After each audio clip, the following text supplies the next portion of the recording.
नमस्कार दोस्तों, कैसे हैं आप सब। दोस्तों, कई सारे लोगों के प्रश्न थे कि आयुष्मान भारत योजना के तहत कौन कौन सी बीमारियों का इलाज होता है। तो आज की इस वीडियो में सिर्फ यही बताऊंगा कि कौन कौन सी बीमारियों का इलाज होता है और उन बीमारियों की लिस्ट कहां चेक करें और उनके कोड क्या क्या हैं। आयुष्मान भारत योजना क्या है और कैसे इसमें अपने आप को एनरोल करना है या रजिस्टर करना है, इसके बारे में पूरी जानकारी मैं ऑलरेडी दे चुका हूं।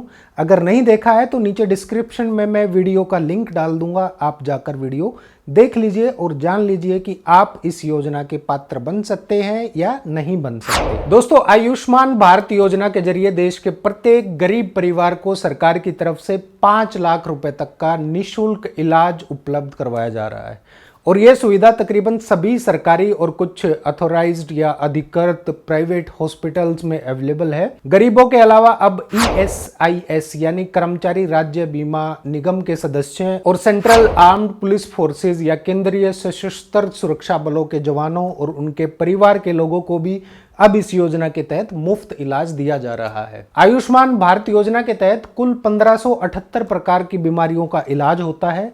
भारत सरकार की ओर से जारी हेल्थ बेनिफिट पैकेज की नई लिस्ट में इन सभी बीमारियों की जानकारी दी गई है, उनके नाम बताए गए हैं। इन बीमारियों के नाम, बीमारियों के ट्रीटमेंट पैकेज और उन पैकेज में शामिल मेडिकल प्रोसीजर्स को एक बार आप इन स्लाइड्स में देख लीजिए। आप चाहें तो इसका स्क्रीनशॉट भी ले सकते हैं।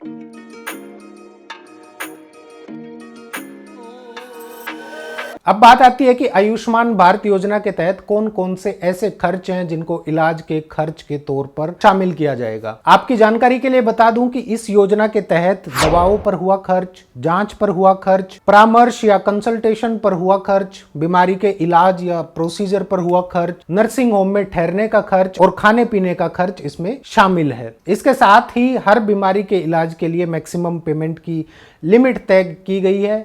आयुष्मान भारत योजना या प्रधानमंत्री आरोग्य योजना के तहत सभी इलाजों के नाम, उनके कोड वगैरह जानने के लिए मैंने नीचे डिस्क्रिप्शन में वेबसाइट का लिंक डाल दिया है, आप वहां जाकर मैन्युअली चेक कर सकते हैं। वास्तव में हर साल 5 लाख रुपए तक के मुफ्त इलाज की सुविधा आपको प्रधानमंत्री जन आरोग्य योजना यानी PMJAY के तहत मिलती है और इसी को शॉर्ट में आयुष्मान भारत योजना कहा जाता है। इस योजना के तहत मुफ्त इलाज के लिए अब तक 3 तरह के लोगों को शामिल किया गया है, जिसमें पहले हैं SECC की लिस्ट में शामिल नागरिक, यानी वो गरीब और वंचित श्रेणी के लोग जिनका नाम 2011 की सामाजिक, आर्थिक और जाति जनगणना यानी SECC socio economic and caste statistics of 2011 की लिस्ट में शामिल है। इस लिस्ट में देश भर के लगभग 10.5 करोड़ परिवार शामिल हैं, जिनके अंतर्गत देश के लगभग 50 करोड़ लोग आते हैं। दूसरे हैं ESIC के लाभार्थी, यानी कर्मचारी राज्य बीमा निगम या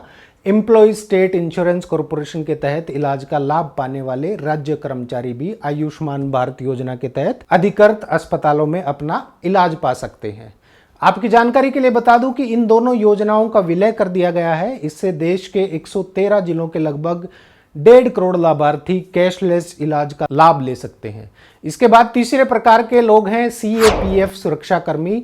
सभी केंद्रीय सशस्त्र पुलिस बल या CAPF central armed police forces के कर्मचारियों को और उनके परिवार वालों को भी आयुष्मान भारत योजना के तहत मुफ्त इलाज मिलेगा। इसमें 35 लाख से अधिक CAPF कर्मचारी और उनके परिवार के सदस्यों को कैशलेस इलाज का लाभ मिल सकेगा। केंद्रीय सशस्त्र पुलिस बल में सीमा सुरक्षा बल, असम राइफल्स, सशस्त्र सीमा बल, केंद्रीय औद्योगिक सुरक्षा बल, केंद्रीय रिजर्व पुलिस बल, भारत तिब्बत सीमा पुलिस और राष्ट्रीय सुरक्षा गार्ड को शामिल किया गया है। यहाँ एक बात ध्यान रखें कि केंद्रीय सशस्त्र पुलिस बल के कर्मचारी और उनके परिवार वालों के लिए आयुष्मान भारत योजना के तहत इलाज में खर्च की कोई सीमा तय नहीं की गई है और ये लोग पूरी तरह ठीक होने तक अपना इलाज मुफ्त करा सकते हैं। उम्मीद है आप लोगों के प्रश्नों के उत्तर मिल गए होंगे। कोई प्रश्न है तो नीचे कमेंट करके जरूर बताइए, मैं पूरी कोशिश करूंगा उत्तर देने की। वीडियो को लाइक करके शेयर जरूर कर दीजिए ताकि ज्यादा से ज्यादा जरूरतमंद लोगों तक जानकारी पहुंच सके। नमस्कार।